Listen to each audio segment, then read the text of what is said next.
I wanted to make a little better video than I did the other evening, trying to help a fellow out when his hydraulic slide wouldn't extend fully out because he'd blown a hydraulic line.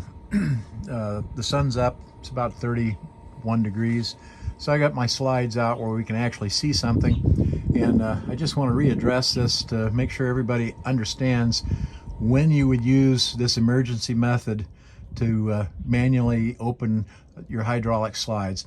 And you can see there's a gear pack right here, and you can see this guide bar with the teeth on it that I'm pointing at, and you can see the gear pack right there. These teeth on the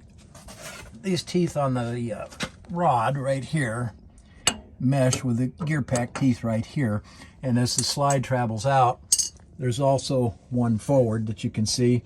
Those two bars with the two gear packs keep the slide out tracking evenly and smoothly as it extends or retracts. Okay, so we're underneath one of my main hydraulic slide outs, and we're looking at the rear gear pack, and you can see right here, you can see this interconnect bar, and this interconnect bar runs all the way over to the back gear pack, and it runs all the way forward to the front gear pack.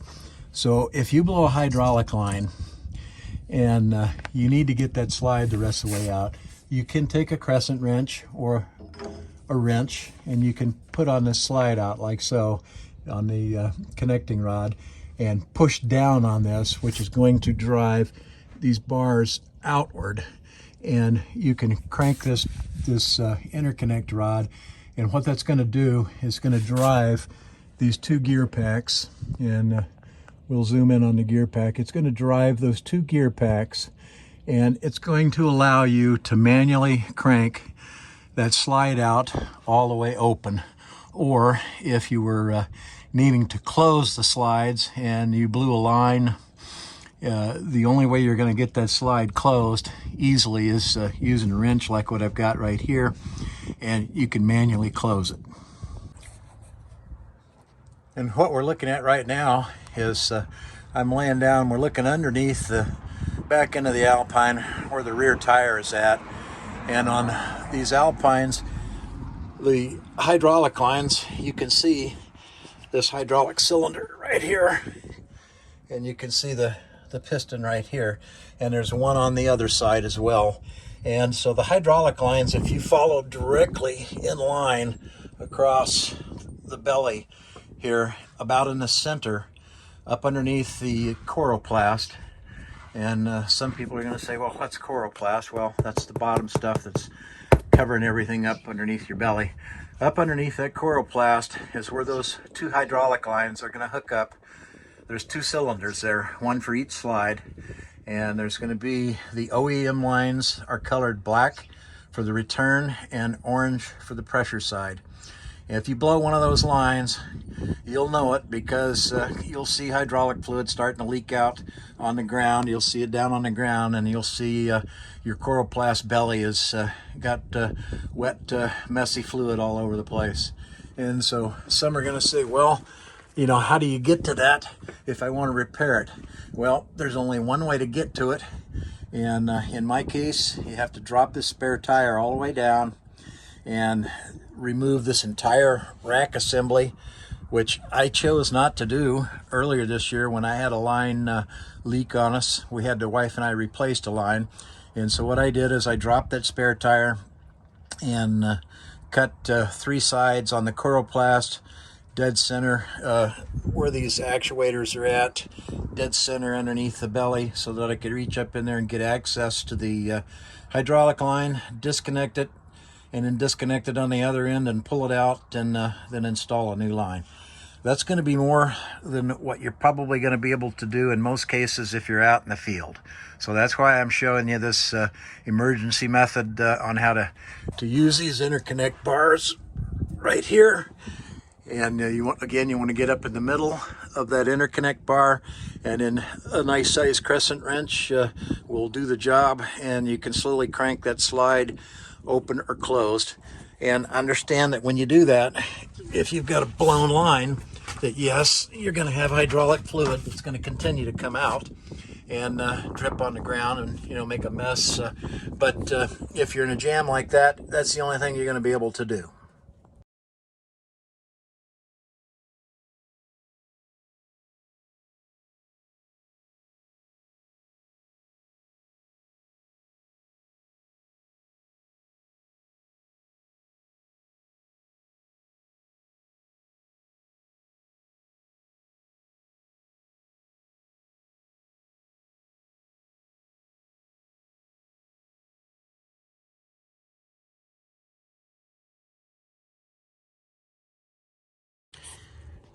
And I'm showing you the front slide on my Alpine. This slide is hydraulic also. But the first thing you're going to say, well, there's no gear packs. Well, no, there isn't, not on a bedroom slide. Again, this one is hydraulic. And so, well, what would I do if I can't get this thing closed? The only way to get this closed, if you've got a hydraulic line leaking, is to go inside, lift up the bed, and there's going to be a wooden panel underneath the bed. Take that panel off, and then you'll see where the hydraulic cylinder is at. And take the mounting nuts off that hydraulic cylinder and lay it down, and then get out here, one or two people, and push on each side and push this slide all the way in. And then when you get the slide all the way in, you're going to need to put a block of wood up on the top of the slide on the inside so that it keeps that slide closed.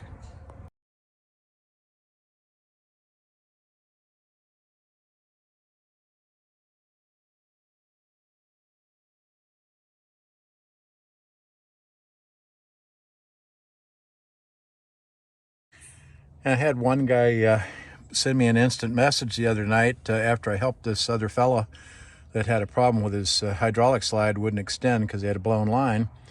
And the fellow said, well, why didn't he just use the manual override using a cordless drill and come through the back of the hydraulic pump motor and, you know, spin the motor and manually open up the hydraulic valve up here and close the slide or open the slide that way? Well, if you have a blown hydraulic line and you run this pump either with a drill in the manual override mode, or you run it in the normal mode using either the switch or your in-command system, all you're going to do is empty your reservoir completely empty, and now you're going to blow air into everything, which is not a good thing to do. So in his case, the only way that he could get that slide open is to use those interconnect bars on those slides and use the gear packs to drive the slide all the way out.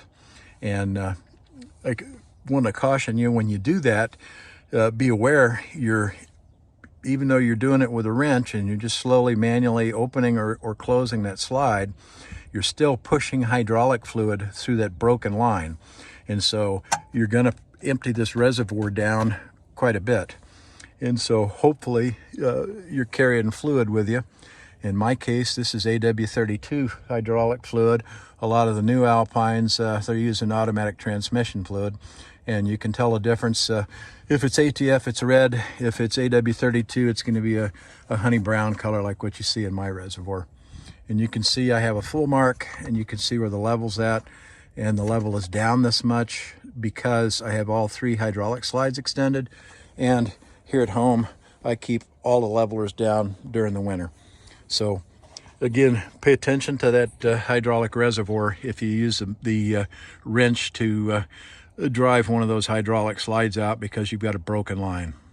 And I want to show you two more things that I carry for an emergency. If I did blow a hydraulic line, I carry the male in plug so that I can cap off a hydraulic line on the female end if I've got an issue there.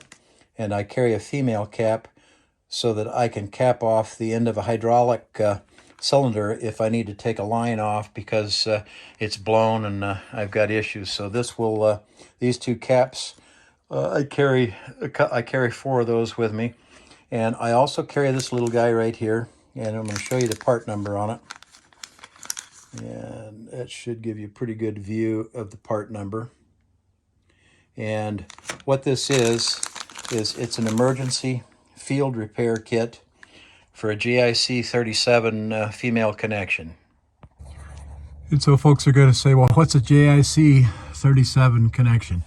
Well, if you look on these two lines on this front landing gear, the oranges extend, the black is return, and you see this swedged on fitting, and you see this fitting right here. This is a JIC 37 female fitting that screws down onto these elbows on this landing gear. You also have these JIC 37 fittings anywhere there's a hydraulic connection, like on this manifold, and you can see some of them there. You can see them on the pump here, and on those hydraulic slide outs on the hydraulic cylinders, you have the JIC 37 connections. If one of them breaks, you know, if it breaks right here, it starts leaking here, and if you have one of those field repair kits, you can simply cut off the bad area and install the JIC 37 field kit, put the line back on, and you'll be good to go. And I'll quickly show you. Man, it's cold out here this morning. The wind's starting to blow a little bit. It's about 33 degrees. What you do is you cut off the end of the fitting that's bad, that's leaking, or if you've got a hole in the line, cut back to where that hole is at and make a nice clean cut, square cut with the line using a razor blade, a nice sharp box knife or something. And then what you do is you screw this piece on, and it goes on the line. Actually, it goes on the line like so and screws down. And then once it's screwed all the way down onto the line that you've cut, then you take this piece and insert, and with 2 wrenches you hold this piece here and you screw this in, and this screws down inside and expands itself into the hydraulic line. And so what it does is it gives you a field repairable fitting that you can use in a pinch if you blew a line. And in my case, I blew a couple of hydraulic lines earlier this year.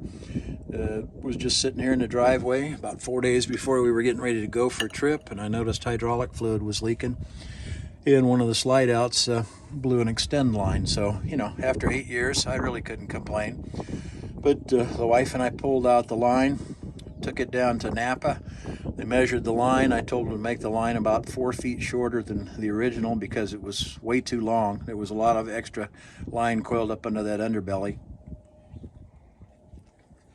But now I have a spare line that I carry with me, and I could use this line on either the return or the pressure side. Doesn't matter what the color of the line is.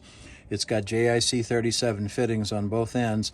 I could use this anywhere I needed to on the fifth wheel, and all I'd have to do is pull the old line out, pull the new line through, hook the fittings up, and service the hydraulic reservoir with fluid, run the system 4 or 5 times to purge the air out. And it's a self-purging system, so if you run it 4 or 5 times and actuate those cylinders, you'll get the air out of the system, and you're back on the road and good to go. And I don't know about you, but I like to be prepared. You know, the Alpine's a pretty good rig. Yeah, folks are having some problems, particularly on the new models. They're having some issues there, and I think a lot of it's got to do with just, you know, things are being put together quick, and I quit shaking a little bit here. I'm actually chilly. My hands are cold. But anyways, that's a quick explanation on, you know, what you can do if you need to extend those hydraulic slides manually with a crescent wrench, and also what you can do if you're carrying a few spare parts with you. It'll keep you on the road and keep you happy.